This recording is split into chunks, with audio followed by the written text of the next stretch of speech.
Katropang Eric, kumusta man Koreano?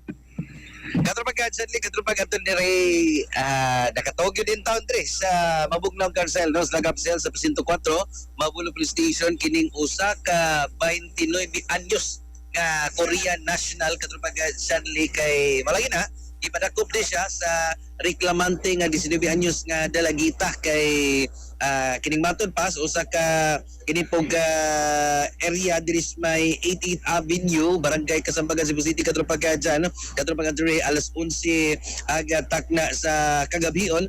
Matod pa kining suspect nga kinsa gihulagoy sa mga nakainom, maliciously, no? Malisyoso nga nihikap sa una Katropagadjan babaw. So Diin siya nagsugod og hikap.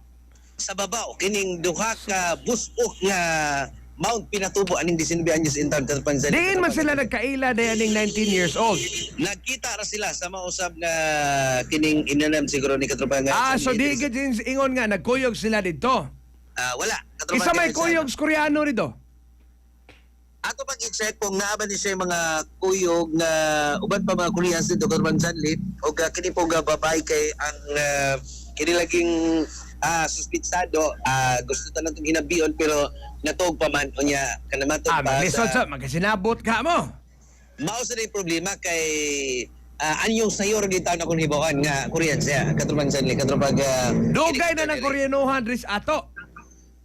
ni bisita bakasyon Katropagadjan Bakasyon lang. Attorney Ray mga kaigalaan po sumawning matod palagi ang kining suspect balikan na to ang iyang gihimo Katropagadjan maliciously iyang touch so hikap no ang victim's breast o kining dugan Katropagadjan o niya kana bang Wala lagi siya muhangyo or unsa baka sa iyang buhaton. sakto na iyan na lang tatong gipanguyaban Katropagadjan kay kita kini ang turbang mga kababayan in fairness daghan pud Katropagadjan ang Nagunsa man sa ning bayhana dito 19 anyos na asri. Unsa man ni bar, unsa man nga klasis bar? Kuala siguro kana bang Diskohan or 88th Avenue no kay resto ni, resto. Manila. resto bar. Dili ko na siya kini nga kanang building ba dia?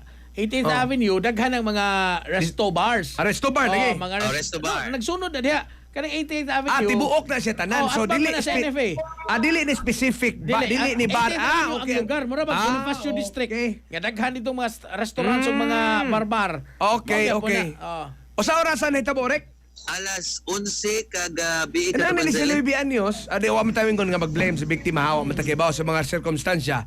Pero ako katropang ito yung mas maayo tingali kanang ni si Louis Anyos, hipos na ni ang orasan. 19 naman sagod, basig nagtrabaho sad ba? Isa ta kaingon. O kana ato nag-i-background check Basig niya di-off ba? ibabay kay basig Hindi o kunya, ang masagdiin mo palingaw-lingawon. Ako Sakto bitaw lang, hinawayon kay ko ni mga ngunaning mga bata maglaag. Pero ako niya to puting laagan ako. Abi na mo kalaagan. Laag kay ko. lalaki Sus. man Katropagadjan High school pa lang katropang Attorney Ray. Akong naong naan na diri syudad. Wa ka na hikapit gali kay basi hindi ka katong siksi nga manung. Anong mahikapan masago? Hindi masago mo palag. Pero bitaw katropang Eric pastilan ni hitabo ano? Asa marong biktima nakauli nas bahay. Sakto na Katropagadjan aside sa dughan iya pag giding gi-attempt ang ubos gikan sa babaw Ay, may rasa ding prisohon oy. Dul-dul sa rape ning iya. attempted to touch her private parts. So katong yung nagid sa ubos kay tinguha na unta Katropagadjan. Pero ang babae ni kisi-kisi na og moto nga ni reklamo ni Katropagadjan og gidakop no by kini pong citizens arrest kini nga suspect o gidas Mabulo Police Station tungod sa kasong acts of lasciviousness no punishable under kining matod pa Article 336 atong revised penal code Katropagadjan katropag kining attorney Ray Makela niya kay lagi kining positively identified o kini pong napoy mga nakasaksi sa mong incident sumutong nga gipaslak yun dire napaslak yun sa wa maging pasaylo as buhay gipaslak yun ng kining Koreano sa lock up cell sa Presinto 4 na dire karon natog pa atong gi tan-aw Katropagadjan gingnan na to nga suway na to hinabi matod pa nga Patana ako no o gumuk-humok ba? Lagot ni yung nani. Wa masahiha direk.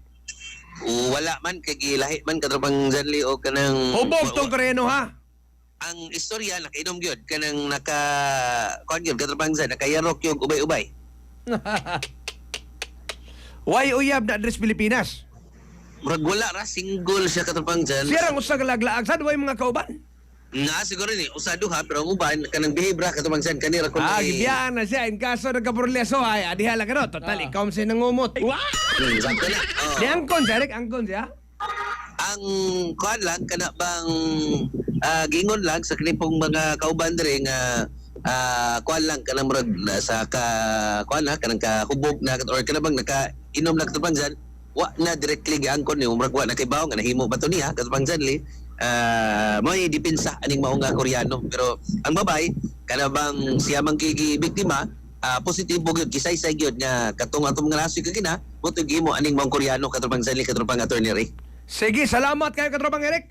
So ato lang ning i-update unya karong adlaw balik pa to dring 19 anyos og impit nga pasakag nga kaso no nga acts of illicit business batok aning maong 29 anyos nga Korean national.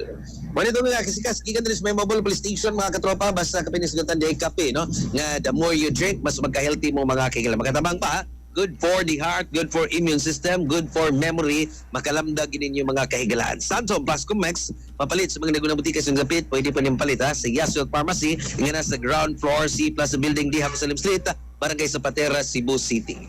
Alex Sergioson Pilipino, para sa Pilipinas, yung katropa, Eric Amaro, XFM News. XFM Report. Bullseye.